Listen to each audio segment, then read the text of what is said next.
नमस्कार, मैं राजेश पोलखोल बाहुगुणा और आप देख रहे हैं पर्वतवाणी लाइव। मैं इसमें प्रीतम सिंह जी के आवास पे हूं और आवास पे इसलिए पहुंचा हूं क्योंकि जब से एक पत्र उत्तराखंड में लहराया है तब से तूफान उठ गया है और ये तूफान ऐसा उठा है कि हमें भी खींच के ले आया है प्रीतम सिंह जी के घर पे। प्रीतम जी, सबसे पहले तो समय देने के लिए बहुत बहुत धन्यवाद। जी धन्यवाद आपका, आप आए आप पास। लोग आरोप लगा रहे हैं कि इस बार गढ़वाल की अनदेखी हुई है, सब कुछ कुमाऊं को दे दिया है।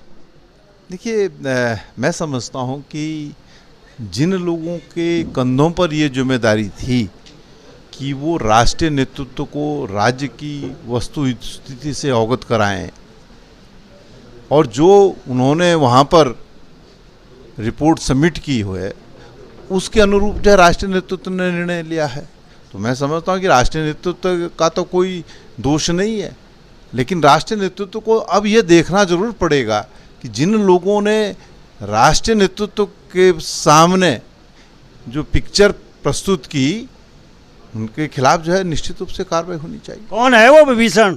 किसकी तरफ इशारा है आपका? ना मैं विभीषण की बात कर रहा हूँ ना मेरी किसी की तरफ से इशारा है। भाई जिन लोगों ने सबमिट किया होगी, मैं समझता हूँ प्रदेश प्रभारी ने जो है राष्ट्रीय नेतृत्व के सामने जो चीज़ें रखी होगी तदनुसार ही तो राष्ट्रीय नेतृत्व निर्णय लेगा, वरना ऐसा तो संभव नहीं राष्ट्रीय नेतृत्व के लिए कि हर चीज़ देख सके। ये मैं समझता हूँ कि ये बात निश्चित रूप से प्रभारी जी के माध्यम से गई होगी, अब आप समझ गए होंगे या जिनको जिम्मेदारी सौंपी होगी कि भाई आप उत्तराखंड के परिप्रेक्ष्य में जो है जानकारी उपलब्ध करा करके अपनी रिपोर्ट सबमिट करें। अभी तो राष्ट्रीय नेतृत्व बता पाएगा, उसका जवाब मैं थोड़ी दे सकता हूँ। लेकिन राष्ट्रीय नेतृत्व आप बताने की पोजीशन से पहले उन्होंने पत्र जारी कर दिया। वो पत्र जारी होने के बाद आपके ऊपर भी आरोप लग रहे हैं कि आपने पार्टी को हरवाने का काम करा। ये क्या हो रहा है कांग्रेस में प्रीतम जी? देखिए, मैं बड़ा स्पष्ट करना चाहता हूँ क्योंकि मुझे राष्ट्रीय महासचिव केसी वेणुगोपाल जी ने और उसके साथ साथ जो है हमारे प्रभारी देवेंद्र यादव ने अवगत कराया कि गुटबंदी की वजह से कांग्रेस हारी है और मुझे भी जो है कटघरे में खड़ा किया गया है। नहीं, मुझे भी मतलब आपके साथ कोई और भी है, किसी और को भी चिन्हित कर रहे हैं? मैं अपनी बात कह रहा हूँ, जो बयान मैं दे रहा हूँ, मैंने कहा मुझे भी मुझे भी कटघरे में खड़ा किया गया। तुम जब से मुझे तत्कालीन राष्ट्रीय अध्यक्ष राहुल गांधी जी ने प्रदेश अध्यक्ष की जिम्मेदारी सौंपी तो मैंने ये प्रयास जरूर किया, ये कोशिश जरूर की कि प्रदेश के अंदर व्यक्ति की कांग्रेस ना हो बल्कि राष्ट्रीय अध्यक्ष सोनिया गांधी राहुल गांधी जी की कांग्रेस स्थापित हो। उसके लिए मैंने कार्य किया। मैंने अगर कोई अपने कार्यकाल में और आतिथि तक कहीं पर ऐसा कोई बयान दिया हो जिससे कांग्रेस को क्षति पहुंची हो या मैंने कांग्रेस के अधिकृत प्रत्याशियों के खिलाफ कार्य किया हो तो अब इसकी जांच तो होनी ही चाहिए ना। तो किसे डर लग रहा है? आपकी जड़ों से कौन घबरा रहा है? कोई तो होगा जिसकी जड़ें हिल रही होंगी और वो आपकी जड़ों में कोशिश कर रहे हैं हिलाने की। अरे देखिए, जहाँ तक मेरी जड़ का प्रश्न है ये कांग्रेस का प्रश्न है, ये कोई प्रीतम सिंह की व्यक्तिगत मलकियत नहीं है या प्रीतम सिंह का व्यक्तिगत मामला नहीं है, ये कांग्रेस का मामला है और कांग्रेस का मामला है, बिल्कुल जांच होनी चाहिए।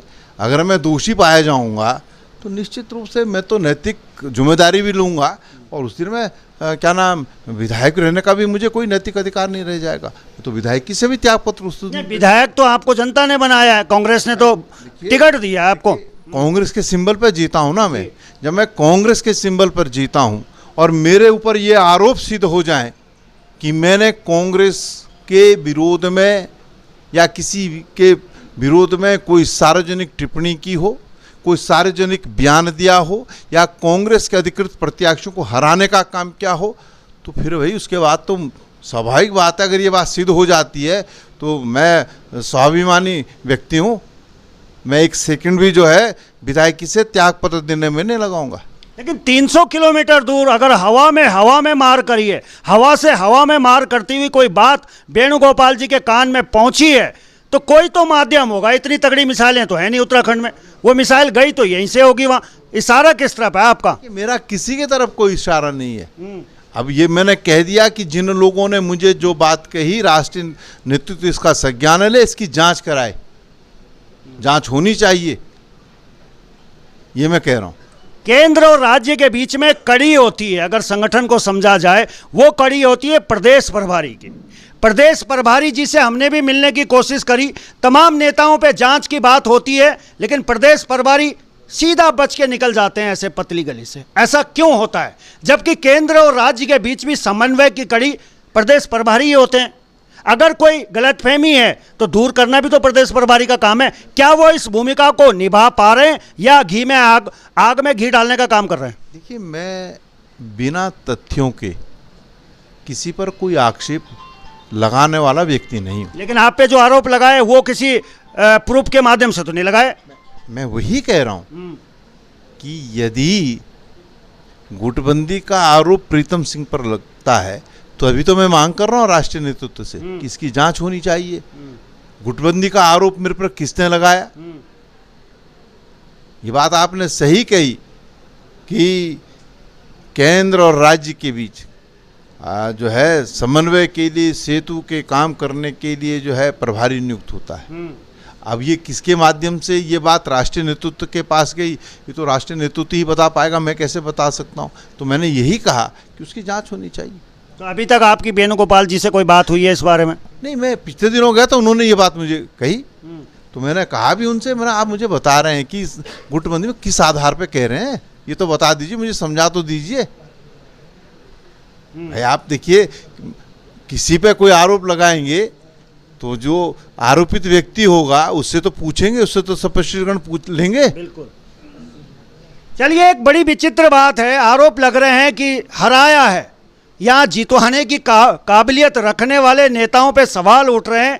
और सवाल अब इसलिए भी उठ रहे हैं क्योंकि कांग्रेस हारी है। हार की चिंतन मंथन होना चाहिए, समीक्षा होनी चाहिए, लेकिन ये समीक्षा क्या आपको लग रही है सही दिशा में जा रही है?